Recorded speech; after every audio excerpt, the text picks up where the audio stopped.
மாடி மனைகளும் நிறைந்திருக்கும், கோடி கோடியாய் பணம் இருக்கும். எந்த நேரத்திலும் நமக்கு மவுத்து வரும், அந்த பயணத்தில் எதுதான் கூட வரும். இந்த நிலையை மறந்து வாழும் மனமே மமதை கொள்ளாதே, மௌத்தை மறக்காதே.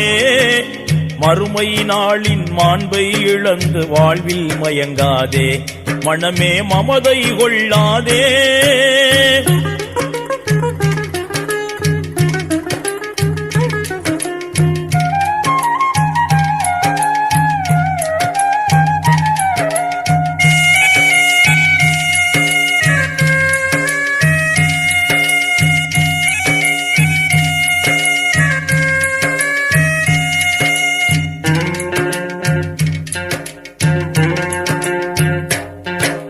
செய்த நன்மை தீமைகளும் நிழல் போலே